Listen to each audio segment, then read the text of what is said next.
Mapagpalang gabi po sa ating lahat.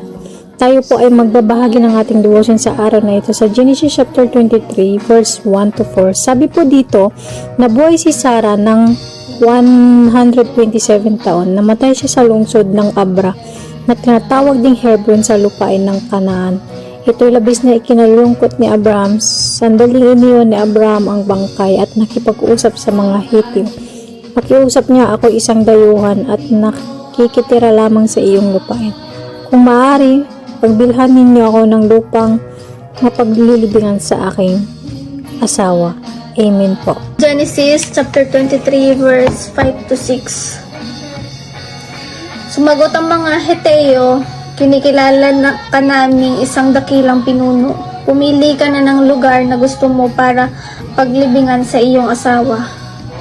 Ikalulugod namin na ibigay sa inyo ang bahagi ng inyong mapipili. Amen. Chapter 23, verse 7 to 8. Bilang pasasalamat, yumuko si Abraham sa harapan ng mga tao at sinabi niya, kung talagang hindi kayo tutol na dito ko ilibing ang aking asawa, tulungan niyo ako makiusap kay Efron na anak ni Suar.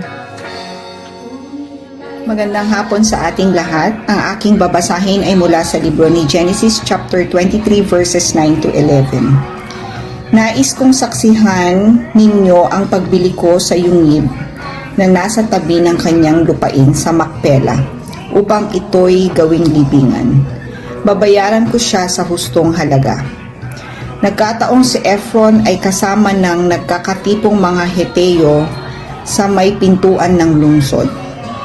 Kaya sinabi niya kay Abraham na naririnig ng lahat, hindi lamang ang yungib kundi pati ang lupang kinalalagyan nito ay ibinibigay ko na rin sa inyo upang paglibingan sa inyong asawa. Saksi ko ang lahat ng naririto, ang mabuting salita ng Diyos. Amen. Genesis chapter 23 verse 12 to 13. Muling yumukod si Abraham ng tanda ng pagpasalamat sa harap ng mga Heteo. Kaya sinabi niya kay Efron na naririnig ng lahat, makinig kayo sa akin, babayaran ko ang halaga ng bukurin. Amen. Genesis chapter 23 verse 14 to 16. Sumagot si Efron, ganito, sir, 400 pieces ng silver lang ang presyo ng lupang yan.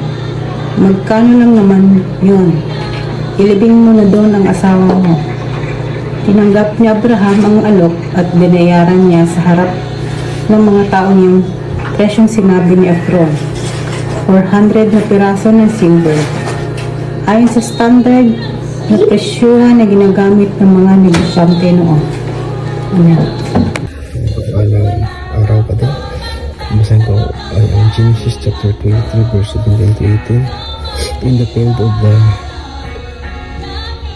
Efron which was in Macpela which was before Mamre, the field in the cave which was there, and all the trees that were in the field that were in all borders round about were made sure. 18.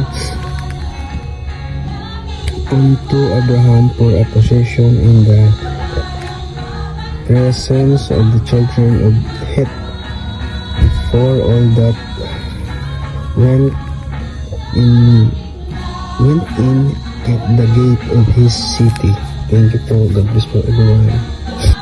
Isang mapagpalang araw po sa ating lahat. Narito po ang aking daily devotions. Sa Book of Genesis, chapter 23, verse 19 to 20. Inilibing agad ni Abraham si Sarah sa kuweba na nasa bukirin ng Macpela, na sakop ng lupain ng Kanaan. Ang Macpela ay malapit sa Mamre na siyang Hebron. Kaya ang bukid pati ang kuweba na dating pagmamayari ng mga Hityo ay naging kay Abraham na at ginawa niya itong libingan. Nung unang panahon pala, no, pag bumili ka ng isang mga lupa, kailangan mo lang ng mga taong witnesses para mapasa iyo yung lupain. Yun yung mga kasunduan noong unang panahon sa mga lumang tipan. Sa ngayon kasi na may mga titulo na.